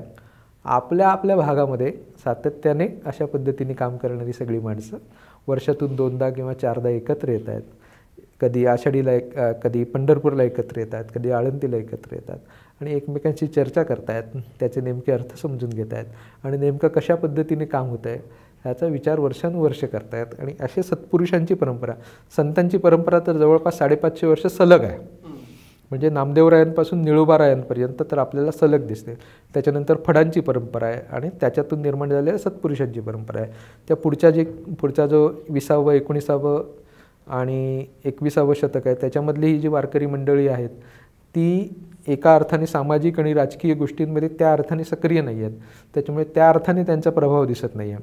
पण गावोगाव एखादे गाडगेबाबा जेव्हा सांगतात की शिक्षण फार महत्त्वाचं आहे, जेव्हा भगवान बाबा सांगतात की मुलाला शिक्षण दे, वाटल्यास जमीन विक पण मुलाला शिक्षण दे, तेव्हा ते फार महत्त्वाचं होतं. त्याच्यामुळे ही जी काय घडवलेल्या गोष्टी आहेत ते फार महत्त्वाच्या आहेत. बहुजन समाजापर्यंत शिक्षण गेलं त्याचंही महत्त्वाचं कारण ह्या सगळ्या विचारांची परंपरा ही आधुनिक काळातली पण परंपरा फार महत्त्वाची होती. आणि हे कम्युनिकेशन होतं ती लोकांच्या भाषेमध्ये होतं आणि त्याच्यासाठीचं एक डॉक्युमेंटेशन उपलब्ध होतं ज्याच्या आधारे बोलायचं होतं, जे संतांचा विचार होता. म्हणजे एक काहीतरी रेफरन्स आहे, त्याला आधार घेऊन तुम्हाला बोलायचं आहे. मुलाखतीच्या शेवटच्या टप्प्यात येताना मला 1-2 प्रश्न विचारायचे. त्यातला एक प्रश्न असा आहे की माझ्यासारखा व्यक्ती की जो 21व्या शतकातला आहे, टेक्नॉलॉजी किंवा व्यवसाय करतो, मीडियात काहीतरी करायला बघतो, हा जो रिलेव्हन्स आहे आत्ताच्या काळातला, मी म्हणजे माझं उदाहरण एवढ्यासाठी घेतो कारण आपण बोलतोय म्हणून, त्यांनी या सगळ्या परंपरेकडं कसं बघावं. कारण आत्ता ते बघताना एकतर खूप डिस्टंटली होतं किंवा खूप सेलिब्रेटरी होतं. आणि आजच्या काळात आजचे जे प्रश्न आहेत वेगवेगळे, मग ते पोस्ट ग्लोबलायझेशन असतील, नव्या खूप काळही पुढं सरकला आहे, समाजही पुढं सरकला आहे, आत्ता ही सगळी परंपरा कशी रिलेव्हंट आहे आणि या सगळ्याकडं कसं बघायला हवं. नाही, एकतर आपण आता जे काही बोलतो आहोत, एकमेकांशी बोलतो आहोत, ती भाषा कुठून डेव्हलप झाली आहे. आपण जे नाचतो, गातो, नाटक करतो, सिनेमा करतो, हे सगळं कुठून निर्माण झालेलं आहे, त्याचं मूळ जाऊन तिथे आपल्याला एकतर शोधता येतं. या वारकरी परंपरे, मराठी संस्कृती म्हणजे काय तर आपल्याला त्या वारकरी संतांच्या परंपरेमध्ये आपल्याला कनेक्ट करता येतं. जोडून या धन उत्तम व्यवहार आहे, उत्तम व्यवहार करून पैसे कमवायला हवेत, उदास विचारे वेव करे. तुला जो वेव करायचा आहे म्हणजे त्याचा जो खर्च करायचा आहे तो उदासपणे कर, तटस्थपणे कर. ह्याच्यामध्ये तत्त्वज्ञान आहे जे आपल्याला रोजच्या जगण्यामध्ये अर्थशास्त्र सांगणारं तत्त्वज्ञान आहे. माणसाला छान कसं जगायचं आहे, ही सगळीच्या सगळी संत मंडळी ही उत्तम संसार करणारी मंडळी होती. ह्याच्यातला एकही माणूस म्हणजे आता ज्ञानोबा माऊली वगैरे ही फारच कमी वयात समाधिस्थ झाली, त्याच्यामुळे त्यांचं आपण सोडून देऊया 4 भावंडांचं.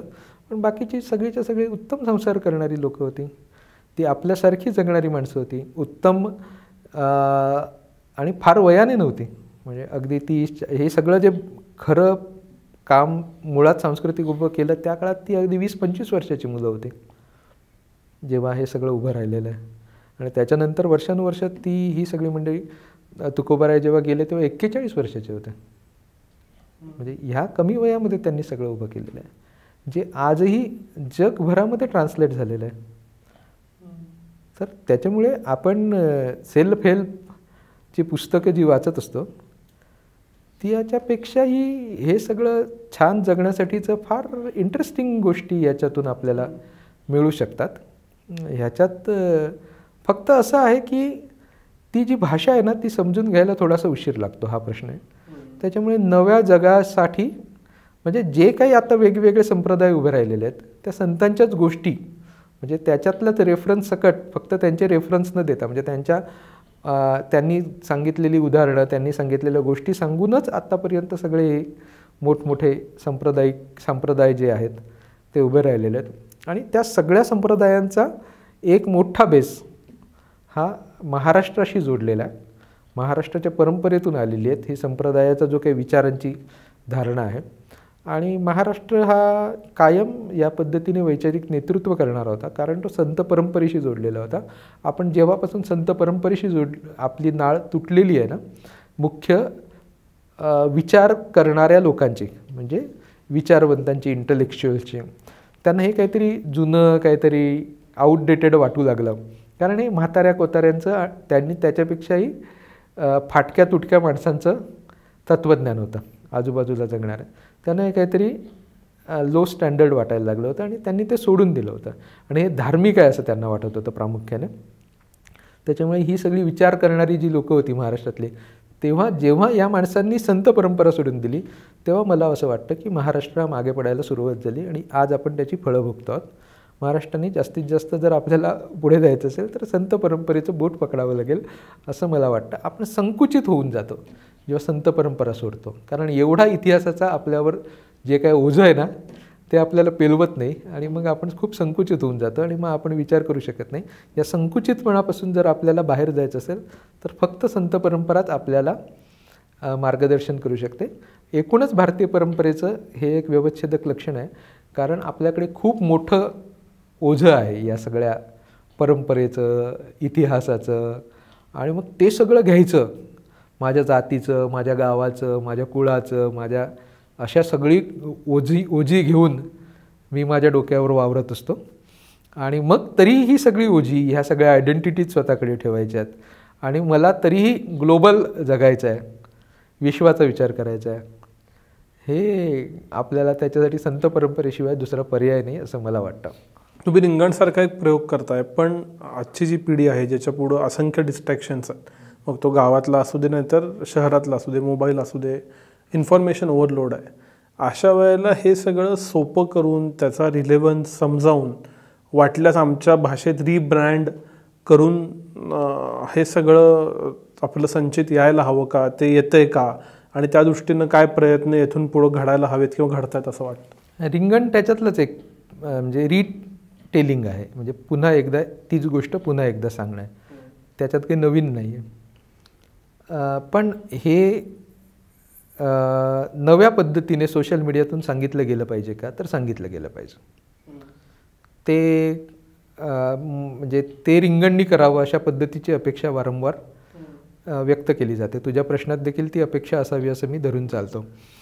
पण माझ्या स्वतःच्या खूप मर्यादा आहेत. म्हणजे माझा तेवढा आवाकाही नाही आणि माझा तेवढा काम करण्याचं माझा उरकही नाही.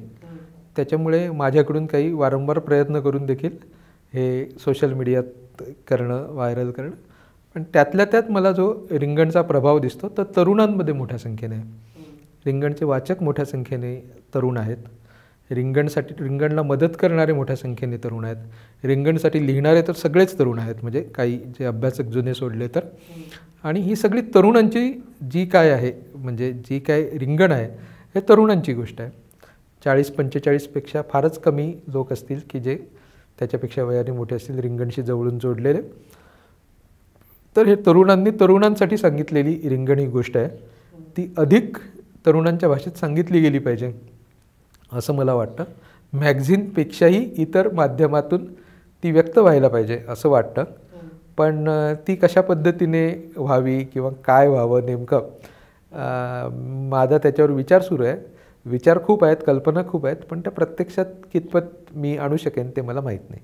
शेवटचा प्रश्न खूप टिपिकल असू शकतो, वाटू शकतो, की खूप चर्चा येतात ना, मीही समजून घ्यायचा प्रयत्न करतो आहे, आमचे व्ह्युअर्स समजून घ्यायचा प्रयत्न करतील. पण आजच्या काळाशी रिलेव्हंट या सगळ्याचा एक टेक अवे किंवा काही महत्त्वाचा टेक अवे घेऊन जायचा असेल तुमच्या प्रयोगाचा, तुम्हाला समजलेल्या संत परंपरेचा, काही आपण जे काही बोललो आत्ता, तर तो टेक अवे काय असेल आजच्या काळाशी सुसंगत इतिहासातलं जे काय आपण बोललो त्याचा? संत परंपरा ही धर्मचिकित्सेची परंपरा आहे. म्हणजे झालेल्या काय काय ज्या गोष्टी आहेत ना, त्या धर्म ही गोष्ट, म्हणजे मला काय वाटतं, मी तर एकदम धार्मिक माणूस आहे, श्रद्धाळू माणूस आहे आणि आस्तिक माणूस आहे. म्हणजे मी देव मानणारा माणूस आहे, मी माझी परंपरा मानणारा माणूस आहे आणि धर्म मानणारा माणूस आहे. आणि मी जेव्हा धर्म मानणारा माणूस आहे, मला जर असं वाटतं की मला देव आणि धर्म महत्त्वाचे आहेत, मग देव आणि धर्म जिथे महत्त्वाचे असतात, मी नेमकं काय करतो की बाकी सगळ्या ज्या गोष्टी आहेत तिकडे माझी तर्क लावतो, तिथे मी चिकित्सा करतो. पण देव आणि धर्म ह्या जेव्हा गोष्टी येतात तेव्हा मी माझे डोळे मिटून घेतो आणि त्याच्याबरोबर डोकं पण मिटून घेतो. बरोबर. पण जर देव आणि धर्म ह्या गोष्टी मला महत्त्वाच्या वाटत आहेत, माझ्या जगण्यासाठी महत्त्वाच्या आहेत असं मला वाटतं आहे, तर मी त्याच्यासाठी डोकं उघडं ठेवायला पाहिजे का? तर मी माझे डोळे बंद करेन पण माझं डोकं उघडं ठेवेन. तर मी माझं डोकं उघडं ठेवण्याची जेव्हा विचार करतो तेव्हा मला संत महत्त्वाचे ठरतात. कारण संत मला वारंवार सांगतात की डोकं उघडं ठेव. त्या परंपरांकडे कोणीतरी काहीतरी सांगितलं आहे म्हणून बघू नकोस. तुला कोणी मध्यस्थाची गरजच नाही आहे विचारांमध्ये. तुला मध्ये कोणी नको आहे. तुला ना पुरोहित हवा आहे, ना पुजारी हवा आहे, ना आणखीन काय हवं आहे. तुला कुठलीही कठीण गोष्ट करण्याची गरज नाही. तुझ्या जगण्यामध्ये फक्त चांगुलपणा आण. आणि जेव्हा हा जो धर्म आहे, खोट्या धर्माच्या विरोधातल्या खऱ्या धर्माची लढाई संतांनी केलेली आहे. बरं. तर आपल्याला खरा धर्म शोधून घ्यावा लागेल. त्याचं सार साने गुरुजींनी आपल्याला सांगितलं आहे, खरा तो एकची धर्म, जगाला प्रेम अर्पावे. जर मी कोणाच्याही बाबतीत द्वेषाचा विचार करत असेल तर तिथे धर्म असू शकत नाही. मला कुठल्याही धर्माच्या बाबतीत द्वेष असेल तर समजा की माझ्याकडे धर्मच नाही आहे खरा. मला कुठल्याही जातीच्या बाबतीत द्वेष असेल, मला कुठल्याही प्रादेशिक लोकांच्या बाबतीमध्ये द्वेष असेल, म्हणजे गुजरात्यांच्या बाबतीत, बंगाल्यांच्या बाबतीत, कन्नडांच्या बाबतीत, तर तिकडे कोणाच्याही बाबतीत जेव्हा माझ्याकडे द्वेष येतो तेव्हा माझ्याकडचा धर्म संपतो. म्हणजे कुणाही जीवाचा न घडो मत्सर वर्म सर्वेश्वर पूजनाचे. देवाची पूजा कशी करायची? देवाची पूजा कशी करायची? तुकोबाराय सांगतात की कोणाचाही द्वेष करू नको म्हणजे देवाची पूजा होईल. त्याच्यामुळे देव काय आहे समजून घ्यायला पाहिजे, धर्म काय आहे समजून घ्यायला पाहिजे. आपण तेच समजून घेत नाही आणि कोणीतरी काहीतरी सांगतं ते मला एकदम मस्त वाटतं. म्हणजे काहीतरी एखादं लेक्चर किंवा प्रवचन, मग त्याच्यामध्ये खूप मस्त मस्त उदाहरणं असतात, मग ती मला एकदम रिलेव्हंट वाटायला लागतात आणि मी त्याच्याबद्दल विचार नाही करत. मग कुठल्या तरी बाबाच्या नादी लागतो, कुठल्या तरी संप्रदायाच्या नादी लागतो आणि स्वतंत्रपणे विचार करण्याची क्षमता घालवून बसतो. संत सांगतात तुम्ही स्वतंत्रपणे विचार करा. हे सगळे संत एकाच वेळेस एकाच पद्धतीचा विचार मांडतात पण स्वतंत्र आहेत. ज्ञानेश्वर माऊली आणि नामदेव एकाच पद्धतीचा विचार मांडतात पण ते स्वतंत्र आहेत. गोरोबा काका आणि चोखोबा हे स्वतंत्रपणे विचार मांडतात. म्हणजे इव्हन चोखोबाराय, त्यांचा मुलगा कर्ममेळा, त्यांची बायको सोयराबाई हे वेगळ्या पद्धतीची मांडणी करतात. चारीच्या चारी भावंड निवृत्ती, ज्ञानदेव, सोपान, मुक्ताई स्वतंत्रपणे मांडणी करतात. हे जे स्वातंत्र्य आणि स्वतंत्रपणे मांडणी करण्याचं जे काही गोष्ट आहे ना, आपल्याला काहीतरी हवं आहे, त्यांच्यातून काहीतरी टेक घ्यायचं आहे, मला काहीतरी घ्यायचं आहे, पण ते माझं स्वतःचं काहीतरी त्याच्यातून डेव्हलप व्हायला पाहिजे ना. माझं जगण्याचं तत्त्वज्ञान काहीतरी घडायला पाहिजे. ते कोणाचंही रेडीमेड असूच शकत नाही. म्हणजे कोणी कितीही थोर असू दे, म्हणजे तो आईन्स्टाईन असू दे नाहीतर चाणक्य असू दे, तो कितीही थोर असू दे, त्याचं तत्त्वज्ञान आणि माझं तत्त्वज्ञान, कारण त्याची जमीन आणि माझी जमीन वेगळी आहे. मग ते ज्योतिबा असू देत नाहीतर बाबासाहेब असू देत, मग त्याची जमीन, त्यांची जमीन वेगळी आहे, माझी जमीन वेगळी आहे. मग ते तुकोबा असू देत किंवा माऊली असू देत, त्यांची जमीन वेगळी आहे, माझी जमीन वेगळी आहे. या सगळ्यातून मी माझं काहीतरी जगण्याचं तत्त्वज्ञान माझ्या जगण्यामध्ये उतरवायला पाहिजे ना. ह्याची हिंमत हे सगळी माणसं देत आहेत आणि त्यांच्याकडे जर आपण माणूस म्हणून बघितलं ना तरच हे घडू शकतं. आपण जर त्यांचा देव केला तर मला नाही वाटत की आपल्याला संत भेटतील. रिंगण हे कशासाठी आहे तर संतांना भेटण्यासाठी, अशी माझी प्रामाणिक भावना आहे. दरवर्षी रिंगण झाल्याच्या नंतर मला तो संत भेटतो आणि भेटला की नाही याच्यावरून रिंगण किती चांगलं झालं हे मी ठरवतो असं मला वाटतं.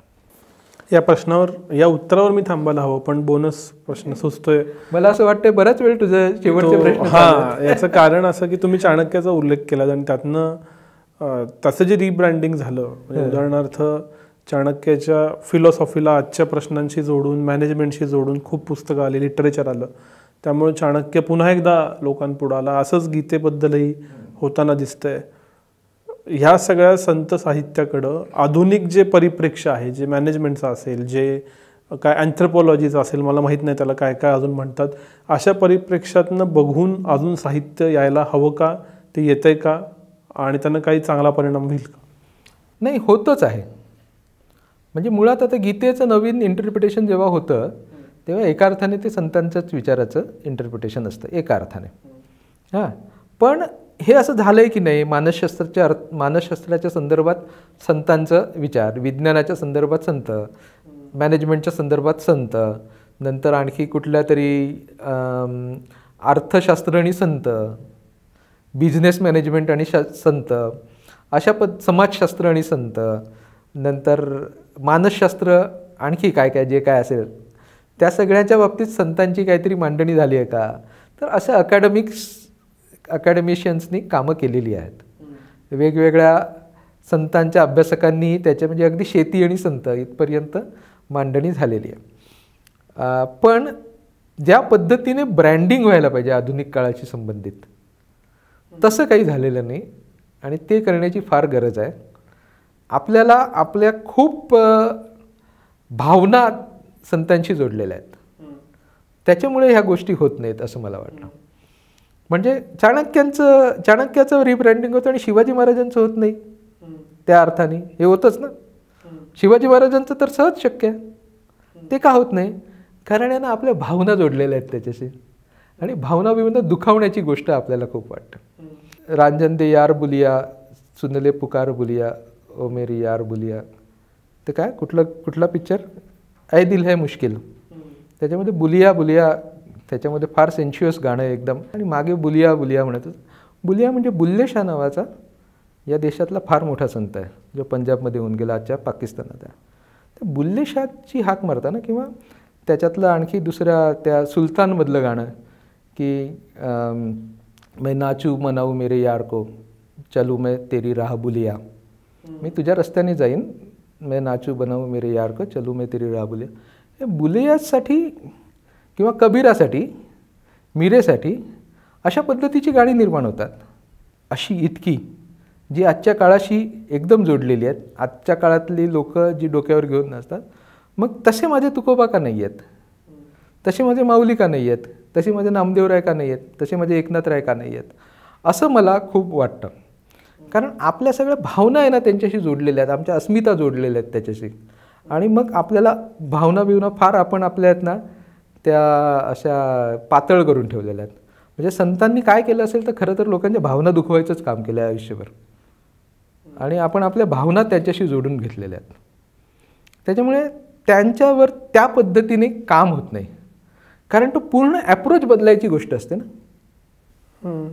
म्हणजे तू जे अपेक्षित करतोयस की शिवाजी महाराजांकडे नवीन ॲप्रोचनीच बघायला पाहिजे, किंवा संतांकडे पूर्णपणे नवीन ॲप्रोचनी बघायला पाहिजे, जे संतांनी केलं की एक नसलेलाच देव जिवंत केला एका अर्थाने.